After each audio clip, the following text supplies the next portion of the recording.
Your mind's made up? Yeah. It's just, they really need me.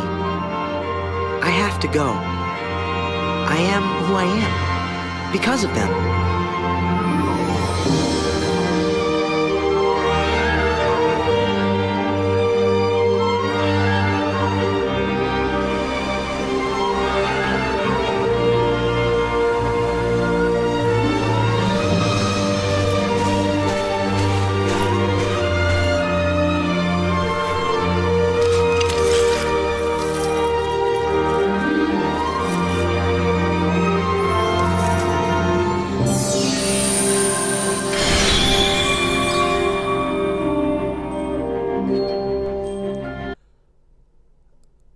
Ladies and gentlemen,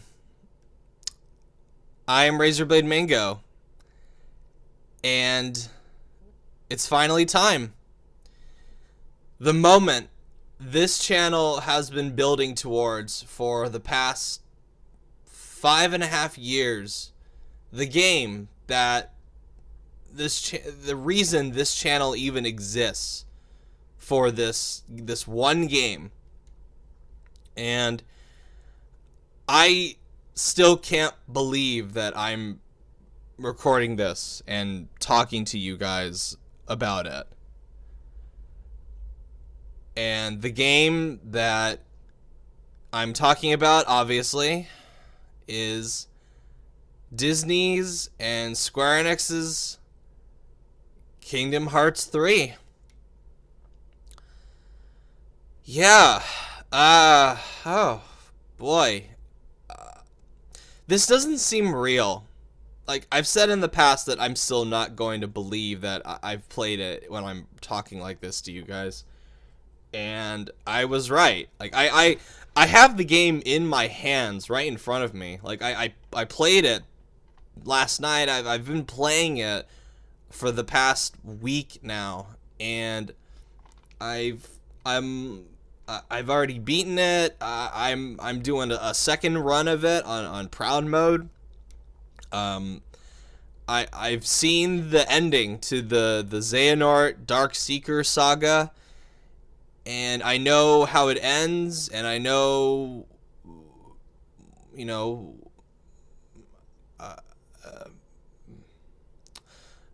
so a couple of little disclaimers with this one.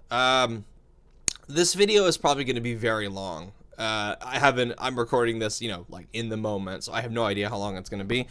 But this will probably be a very long video, so strap yourselves in, because you guys are going to be stuck with me for a while.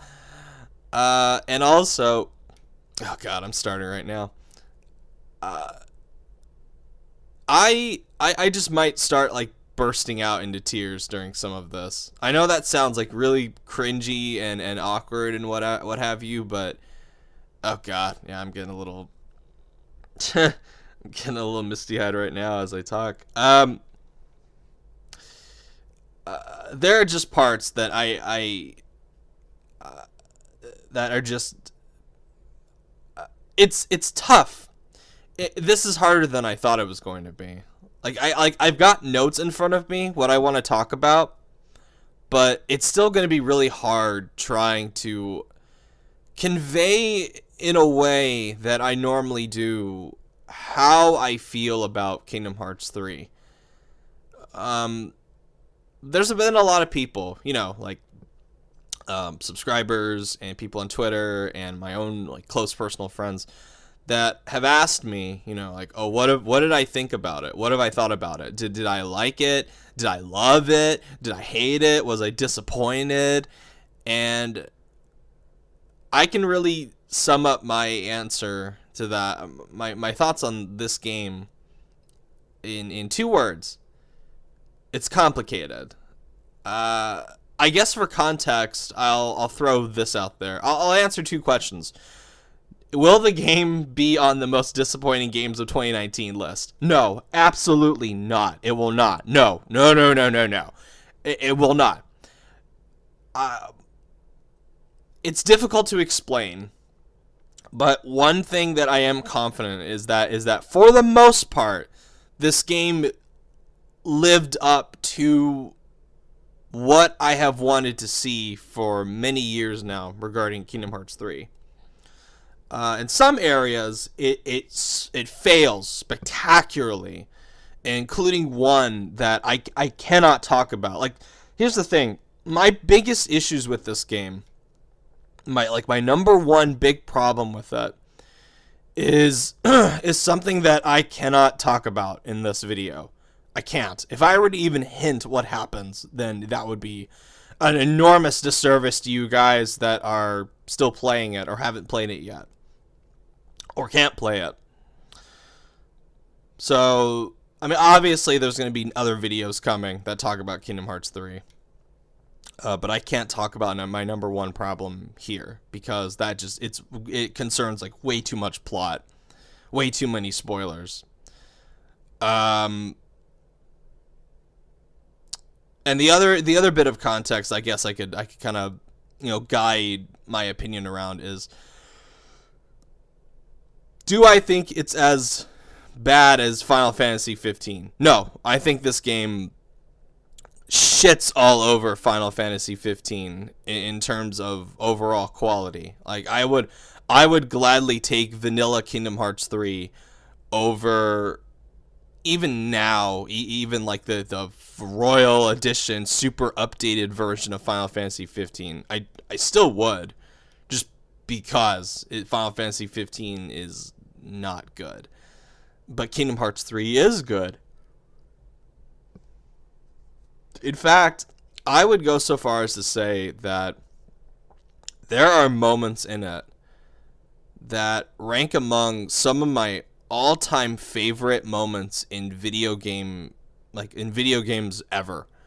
Moments where I was just so completely overwhelmed by what I was seeing and what I was experiencing that I either was like in the throes of fanboy ecstasy, or just like I think this might be the first game where I've ever like wept with joy while playing it during one part that I dare not spoil. Like, you guys have to see it.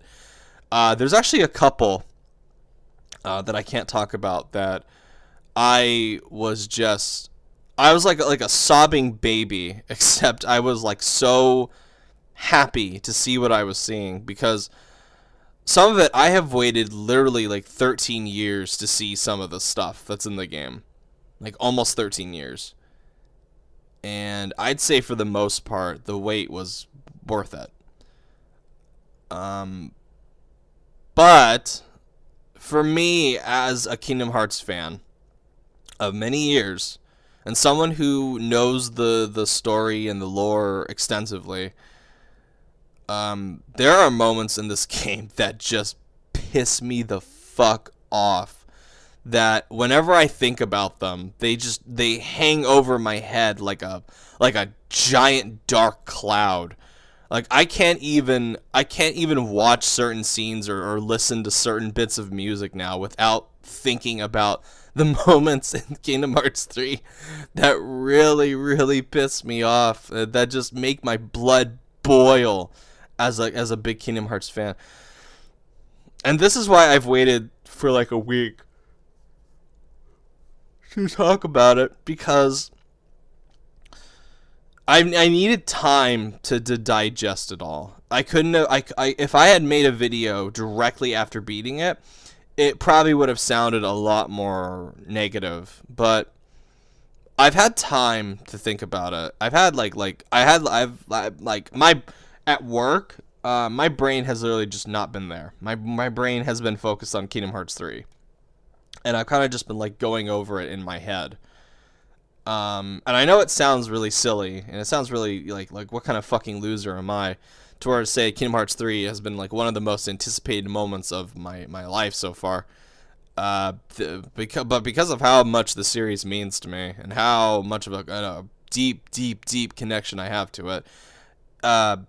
This is an event. Like, when I talk about the death of video game events, that does not apply to Kingdom Hearts 3, because this game is an event. It is a game that, in an era of live services and boring ass fucking multiplayer games and all these copycat, oh, me too battle royales and live services and siege games and all that shit. And yes, I'm kind of taking a small dig at the new Titanfall game coming out sometime this week, but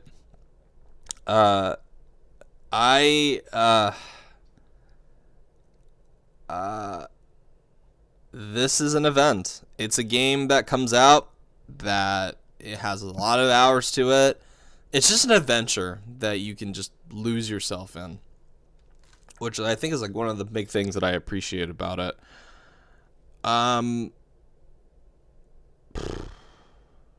Yeah, it's really tough. Like I said, it's really tough talking about it. Just there's so much that I can talk about, but and I guess I'd be tempted to edit this in a lot of ways, but you know what? You guys have waited so long for this video, this like my thoughts on it, that I guess I can't really edit anything because I want to talk about it all. I want you guys to hear about it all because this is the game that this entire channel has been building up towards. Where do I even start?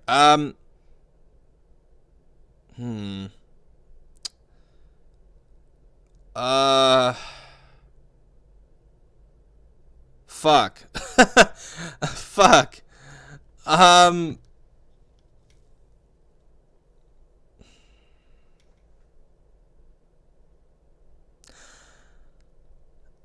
guess I can start out by saying that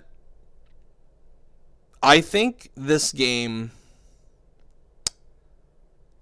like I said, my thoughts on it are complicated. I think for the most part, I'm very positive about it. Like, almost to the point where I love it as a whole.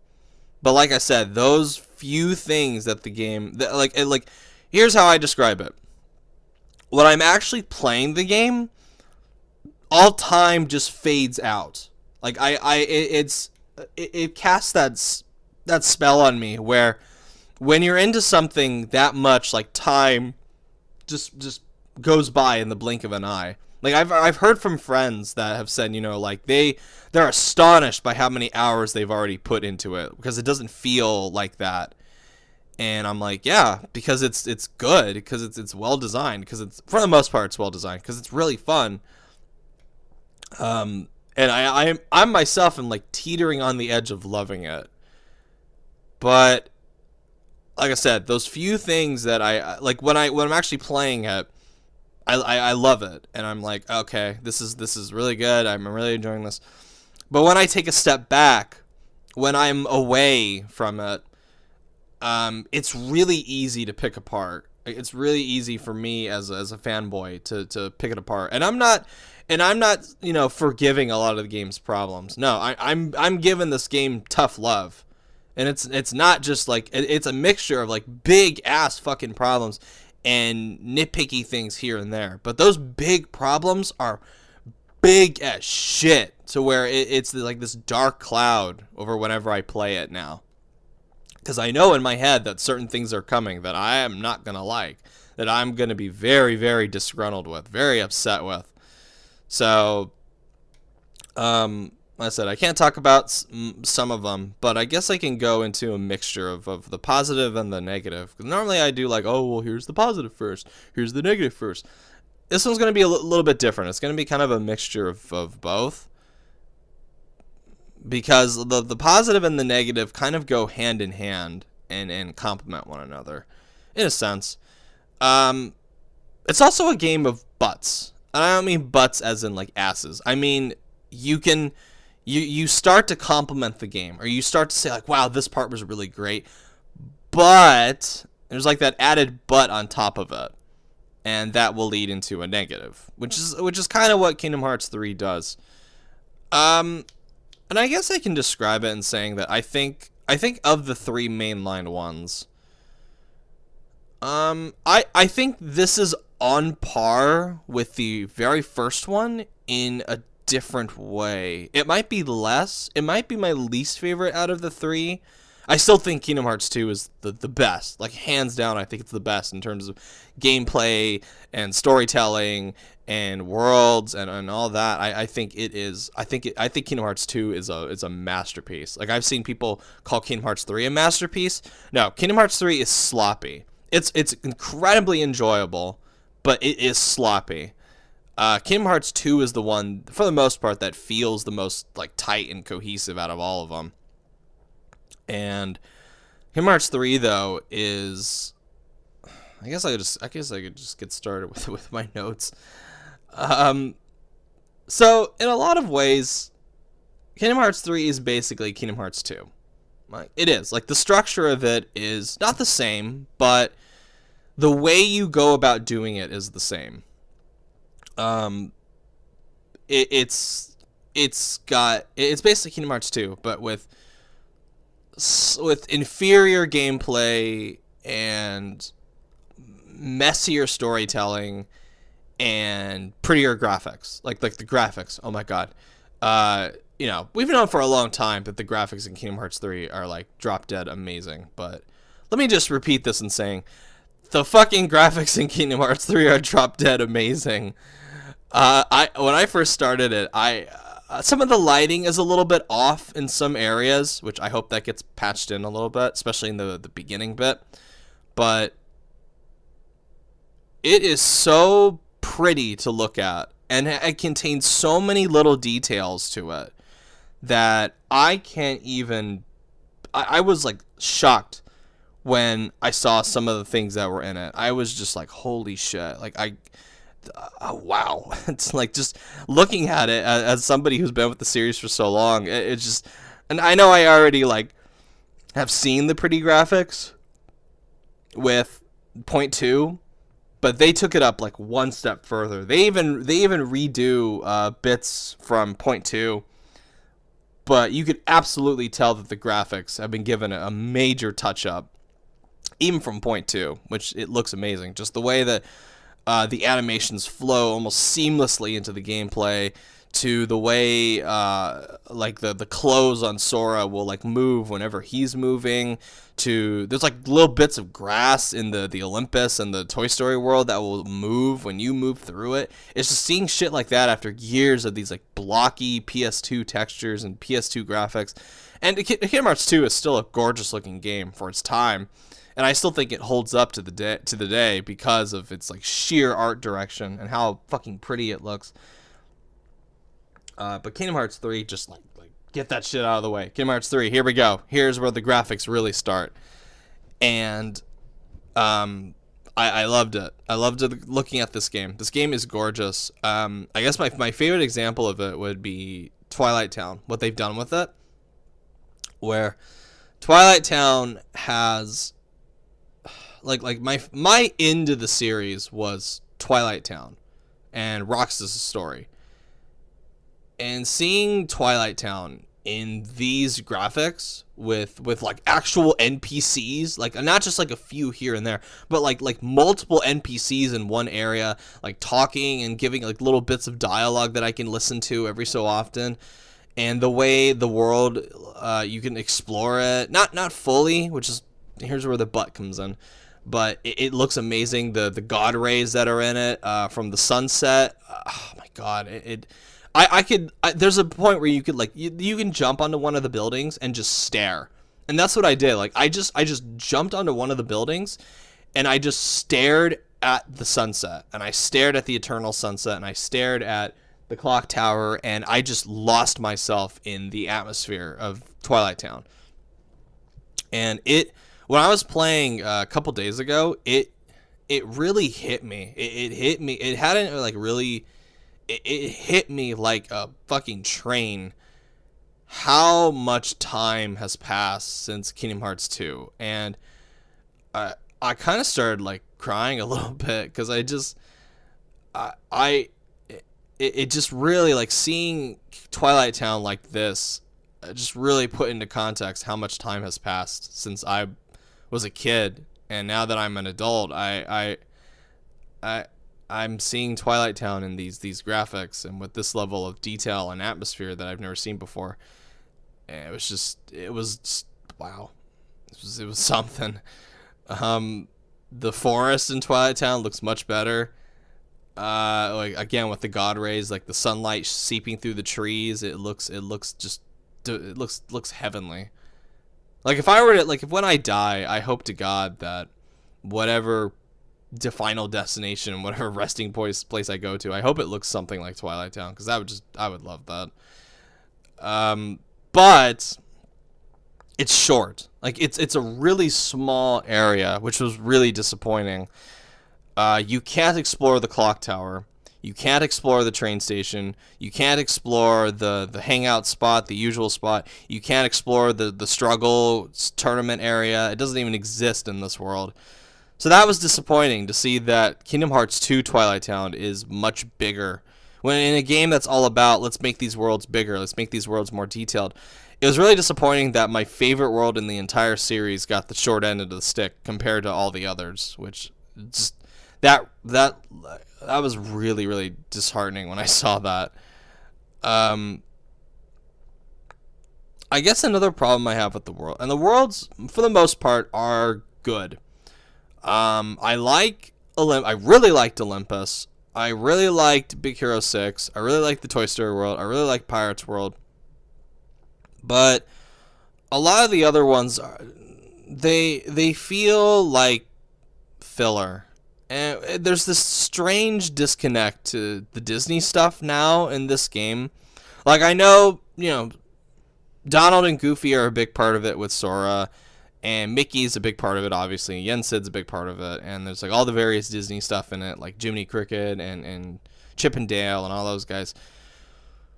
But I think what really drags it down for me, like with the Disney worlds this time around, is that I feel like Kingdom Hearts has kind of outgrown it, and it just feels odd having it in here now. And not that it's necessarily like a bad thing. It's just that I don't think there's really a compelling goal or a compelling reason to go through these worlds. Like in the past, it was Kingdom Hearts 1, it was, hey, I need to find my friends. I need to go on adventures with Donald and Goofy, and I need to find my friends. I need to find Kairi. I need to find Riku. In the second game, it was, I need to find Riku, and I need to figure out what's going on with these Organization 13 guys that won't leave me alone. It was also about reuniting with old friends. In this one, it's like, we're going to these Disney worlds to find the power of waking for Sora, which, okay. There's no real reason to look through these Disney worlds anymore. Not really a compelling reason. It kind of just feels like filler at this point to get to the stuff that you really want to see, which, and the Disney World stuff is pretty much like mixed quality filler. And you guys also have to remember that even compared to when Dream Drop Distance came out, is that this is a different Disney now. This Disney is a lot more focused on like, corporate and mass marketing and all that. And there's something off about some of the worlds. Like, I wish some of the worlds just weren't even in here. I really did not care for the Frozen world all that much, because it felt like, one of my other friends put it perfectly. He said it felt like Disney mandated fan service world. It was like, this was the one. And even though Nomura said like, oh, we chose this world, I just have to look at him and be like, why? Like, just why? It's not very good. It's just kind of boring. It's just kind of the same environment over and over again. Like, I really wish they had just scrapped the Frozen world and put more effort into developing Twilight Town, or hell, like throw in a different Disney world. Like, I would love to have seen like a Bug's Life or the Incredibles. Like, if they really wanted to do more Pixar worlds, I would have loved to have seen that.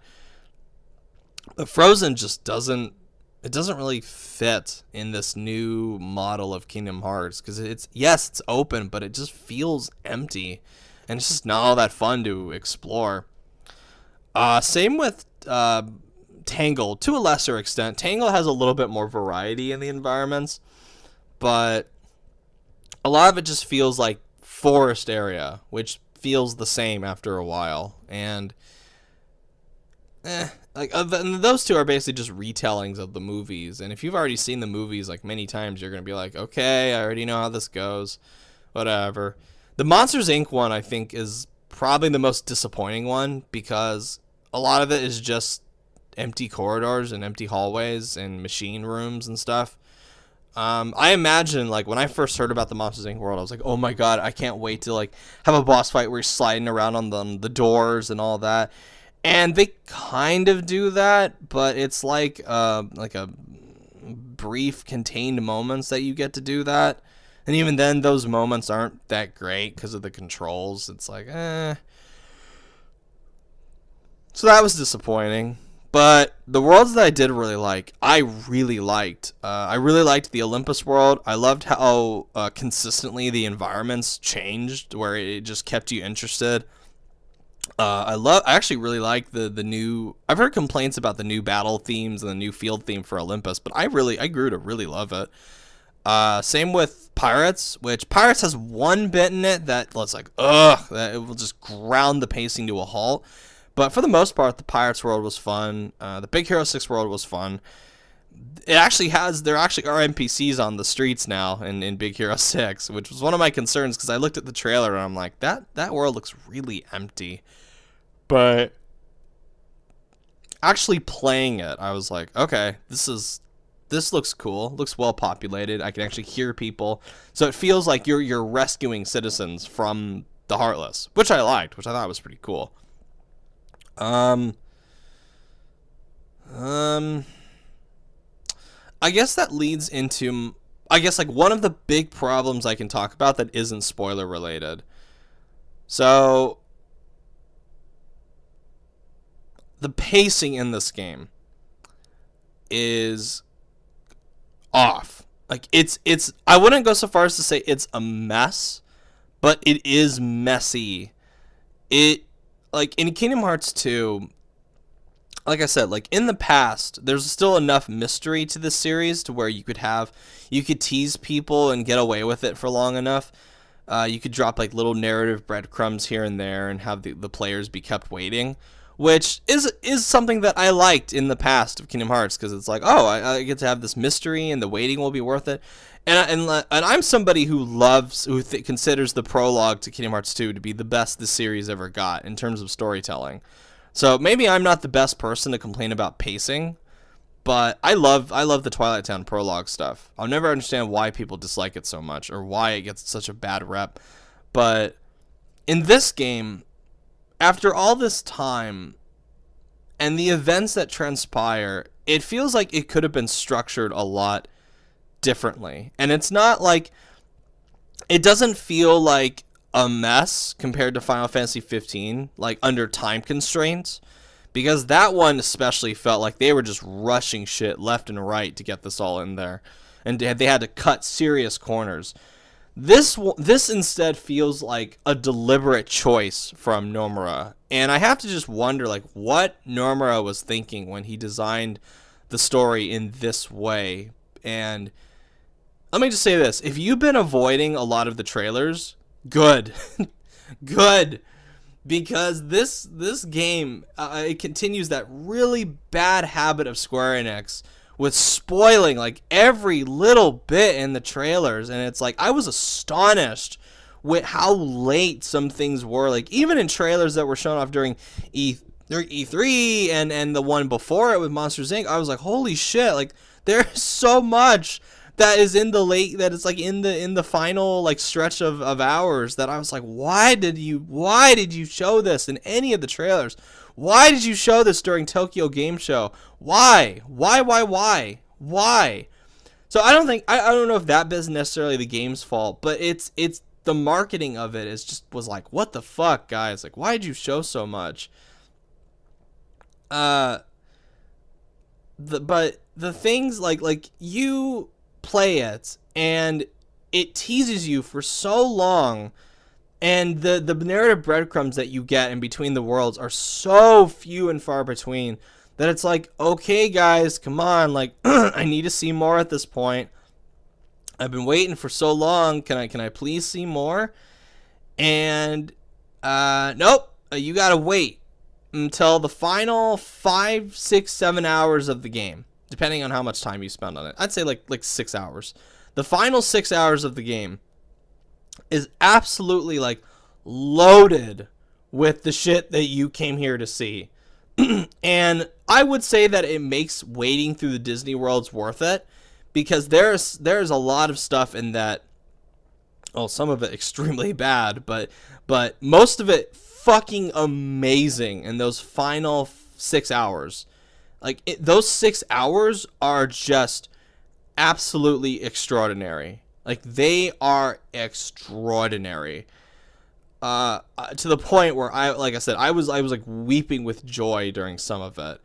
And even then, I've heard people complain about the like the protracted ending, which I'm a fan of protracted endings, so I was like totally fine with how long they were dragging it out, and how like I didn't give a fuck how many like plot inconsistencies or Deus Ex Machinas they were throwing in. I was getting the fan service shit that I've been waiting years to see. And I normally dunk on fan service, but fuck it. When it comes to Kingdom Hearts 3, the shit that I've waited so long to see, it's here. It's here, and it's in like its blaze of glory. And I was like, this is amazing. I absolutely just, I love it. I fucking love it. So I guess that can lead me to the gameplay, which the gameplay for the most part I think is very good. I just don't think it has the precise tight controls like in Kingdom Hearts 2. It is very flashy and it has a lot of spectacle to it. But I think they make key missteps with some of the combat. For the most part, for one thing, I am somebody who's not all that much into like the difficulty of Kingdom Hearts. Like, sure, I will play it on the highest difficulties, but I am not somebody that does like level 1 critical runs or like no healing, no blah blah blah, no restrictions, like some restrictions, stuff like that. I don't enjoy playing Kingdom Hearts like that. But even I have to admit that it is really easy. Like, I only died maybe once on standard. Once. And so far on my... I died a couple times, but that was on, like, one boss, and I went into one area, like, completely, like, totally under-leveled. So I went back out, grinded a little bit, and I came back and I kicked the boss's ass. And I only died maybe, like, one other time after that. On Proud Mode, I haven't died once, and I'm like a good third or fourth into the game, and it's not really that challenging. And even when I'm playing it on Proud Mode, I'll totally forget that I'm even playing it on Proud Mode, because it's like, really, like this is the most challenge I'm getting out of this. So I feel like, especially with the completely like what the fuck omission of critical mode, I feel like the difficulty, at least on like the Proud Mode, should be a little bit higher. Maybe beef up the enemies and nerf Sora a little bit, just a little bit. And no critical mode like that. I was like, what the hell? Like even Point 2 had a critical mode. That's a huge like misstep, huge omission for the series. And I heard like Nomura say that they don't really have that in the works right now, which I was like, what the hell? Like, why? Like critical mode is so key to the series, especially for people who love like playing it and challenging themselves. And it's like, it's such a glaring omission. I'm just like, what the fuck? Also, we gotta talk about the attraction flow. That attraction flow stuff is fun the first couple of times you do it, but it makes the game too easy. Like it's too powerful. Same with some of the links. Like the Wreck-It Ralph link kind of sucks. It does suck. But you get links in there like Simba, which just wreck the battlefield. Ariel's is pretty powerful. The Dream Eater one is powerful. I haven't tried out the Stink one or Stitch Stink. I haven't tried out the Stitch one. I really didn't do a lot of links this time around because I didn't really feel like they were all that crucial. And the way the special attacks are doled out is way too often, way too much, and there's no real good option to turn them off or lower, severely lower how often you get them. And when they start popping up as often they do, they don't feel special anymore. Like these things should feel like you get them maybe once every, I don't know, 30 minutes. Or if you manage to land like a couple of extensive combos, and I'm talking extensive, then you should be able to get them. And it's like, okay, well, they lose their fun when they just start to stack up. And I've seen it to where fucking these things will stack up so much that there will be like 4 special attacks at a time to choose from. Like it gets ridiculous at certain points, and it's like and then it's like there's ways to like extend how long they appear on the screen, and it's like no, I don't want to do that. I just want to turn them off. And there's no real lore behind why you get these roller coaster rides and these attraction flows. It's like it just feels so odd, like just how you get them. And you get them as early as the first world that you're in with Sora. And Sora, like they have this running theme in the Olympus world that Sora is weak and Sora is like puny and he does not have the power that he once had. But then all of a sudden he can like pull these giant Disney rides out of his ass and just start destroying the enemies. Like it makes no sense. Like it would have made sense if he had gotten the rides after getting his new clothes, but they don't do that. They like even Yen Sid tells him like, oh, he's there. These are your special power. There's like special powers within these clothes, and that would have made so much more sense to have been like, okay, great. Like that's how you get the Disney rides. Like that's part of the lore. It comes with these new clothes. Nope. Nope. Even when he's wearing his like Kingdom Hearts 2 outfit, he still can like materialize these fucking roller coaster rides out of his ass and destroy Heartless. Like it makes absolutely no sense. And I think it's there just to really hide, and I'm gonna say it, I'm gonna be one of these people, how floaty the combat is. Like there are moments where you are stuck in the air for so long, like good 1 to 2 seconds. You're like stuck in the air to where like even like air guard feels off, to where like enemies can get like a free shot at you because you're hanging in the air for so long. Like it doesn't have that precision that Kingdom Hearts 2 does. It doesn't have that tightness that Kingdom Hearts 2 does. It does feel floaty. And I think a lot of these how often you get these special attacks are a way to cover that up, which is a problem, which is a big problem for the game. Big problem when it comes to the gameplay. But at the same time, I cannot deny how much fun I've been having with the game. Like I think that ultimately that's kind of what it boils down to. Like, am I having fun with the game? Yes. Even with my big problems with it, when I step away and take a look at it like hard and objectively, when I'm actually like in the act of playing it, it is fun. Like I'm having a lot of fun doing it. I love just running around and level grinding because it's fun. Like it's fun to do it. And it was fun in the past games too, but it's also fun. It's also easier to do it this time around, which I think kind of robs it of some of its accomplishment. So EA, this is the real pride and accomplishment, where it's like you just walk into an area and activate a Disney ride and just destroy all these Heartless and get free XP out of it. It's easier. It's like probably the easiest ever in this series to grind in this one, to the point where it doesn't even feel all that grindy. I think you could even go into like bunch of worlds under leveled and you'll be fine. Just use the Disney worlds, you'll be fine.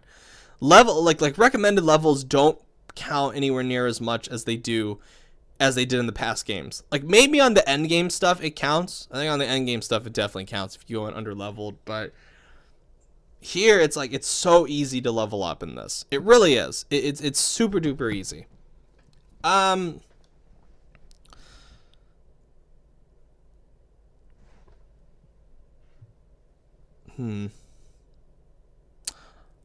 The party members. I guess we can talk about that. They've beefed them up like crazy. It's no longer. I think that the trend of Donald being useless, the meme of Donald being useless, has died, because Donald is very useful in this. Goofy is very useful.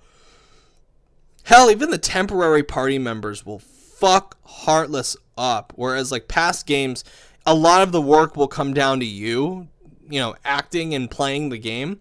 But especially in like some story-driven moments, you can just like take a step back and let them deal with it, and you'll get all the XP, and you won't have to do any fucking thing about it. Like it's like holy shit. Like how am I like Donald? Are you taking like steroids or some shit? Like Goofy, like are you sniffing cocaine and you're just like acting all crazy and you're getting all aggressive with these fucking like, Heartless? It's nuts. It's insane.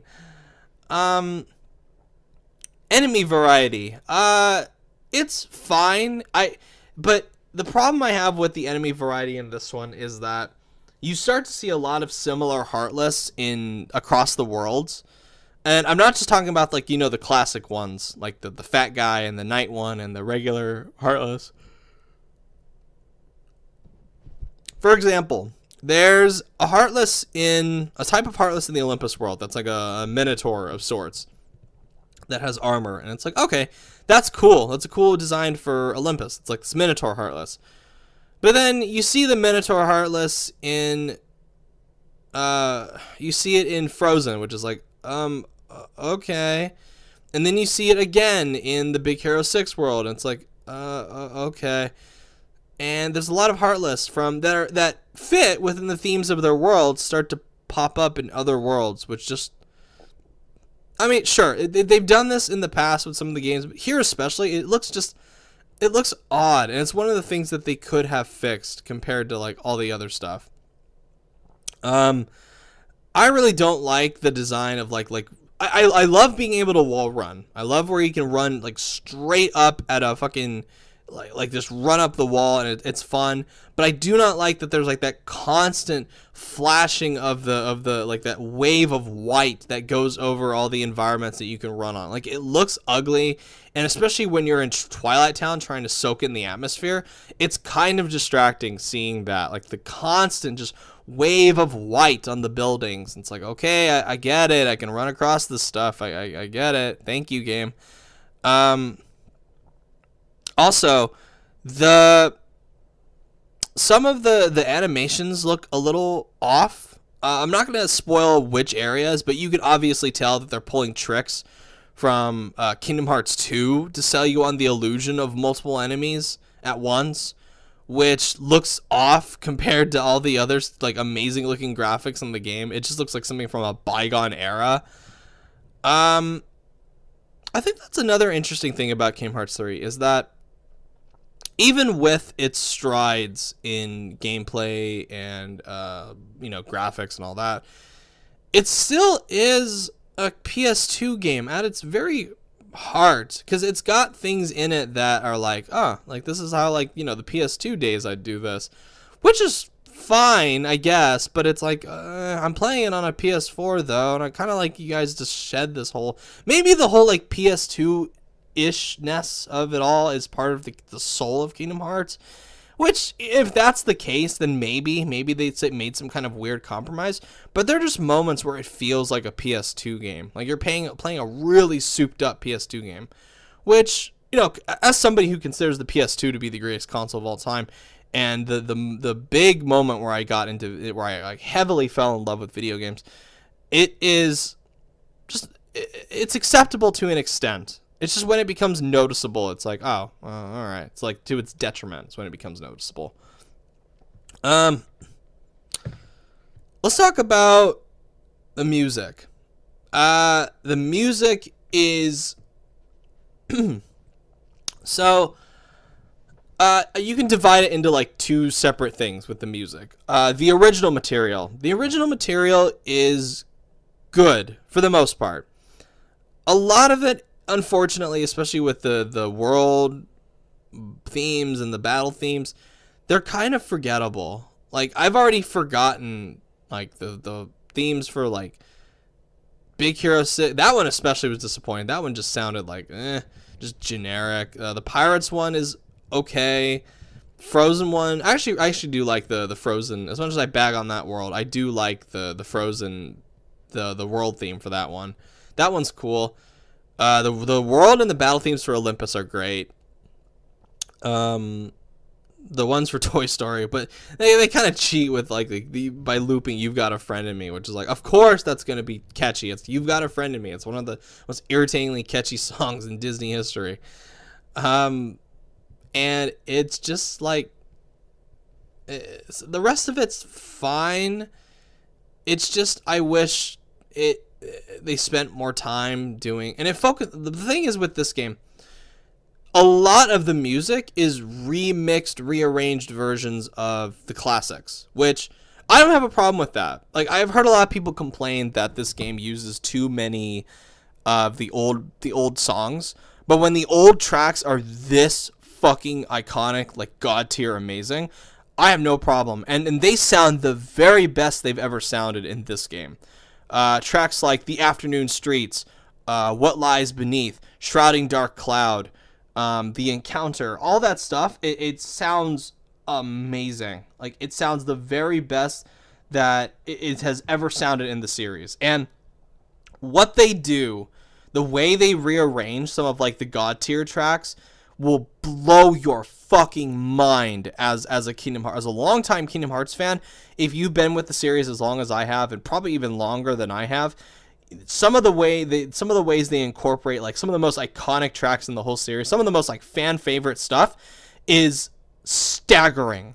I didn't think it could get any better. And the way like not only Yoko Shimomura but fucking Takeharu Ishimoto and Tsuyoshi Sekito, it's wow. Like, all three of them like knocked it out of the fucking park with the rearrangements of like the god tier iconic stuff. Some of the best video game music I've ever heard in my life. And I know that's cheating, considering that like already the songs are iconic, but just the amount of effort and precision and the cleverness and stroke of genius that went into rearranging some of the tracks and even combining some of them to form like new melodies, and it's brilliant. It's typical Yoko Shimomura brilliance, typical Kingdom Hearts brilliance.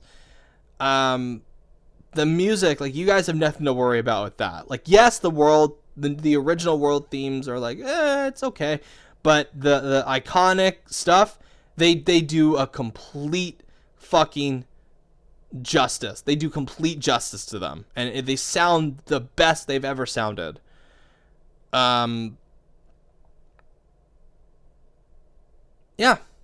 So I could go on. But I think, just for the sake of not spoiling all the things that are in it, because I don't want to do that, I think for now I'm going to kind of like wind down here. And I'll end it with like a couple things. Regarding the future of the series, I'm definitely interested in it, but it's a double-edged sword. On one hand, I am genuinely interested in where it's going to go next, because what they show at the ending and what they show in the epilogue and the secret movie and whatever, it is intriguing, and it does get me very interested in what they're going to do next. At the same time, it's almost like a begrudging interest, because they do things in this game that infuriate me to such an extent that it's like a begrudging, like, okay, I've been with the series for this long.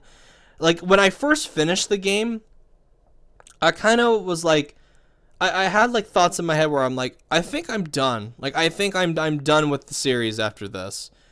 But the more I think about it, the more I'm like if Kingdom Hearts 4 or Kingdom Hearts whatever the fuck they're gonna call the next one, if that's going to be presented to me right now, if it was presented to me in like 2 years' time, would I play it? And the answer is abso-fucking-lutely I would. Like, I would be starving at the chance of playing more, just so I could see where it goes next. But it's like a begrudging kind of like, okay, like, all right, I'll see. And I feel like Nomura in one area particularly, he cheated. He really, really cheated when it comes to like getting me interested in it. Like you motherfucker. Like I just like Nomura, you motherfucker. I love you, but you motherfucker.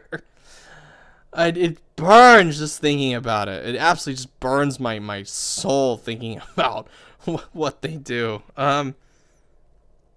And when he said something along the lines of like some of the ending is going to be tough for some fans to accept, he wasn't fucking kidding. Like he was not kidding. Where I was like, what the fuck? So again, I'm not going to spoil what it is. It does close the Darkseeker saga. It does close the Xehanort saga. For the most part, it is a very satisfying conclusion. But I think Nomura went way too far on leaving loose threads open for the sequels. I think he went a little bit too far with that.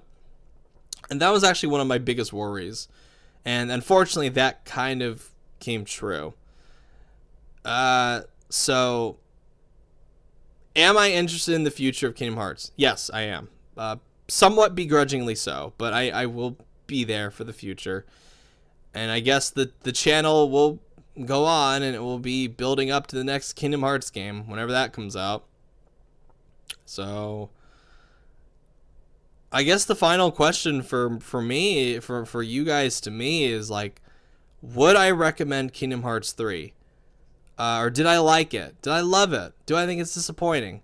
And like I said at the very beginning, it's complicated. I have very complicated mixed feelings on it. And you'll understand why when we throw out the spoiler stuff in the future, which won't be for a while because I want people to actually play it and to enjoy it and know actually what happens at the end before they watch the video.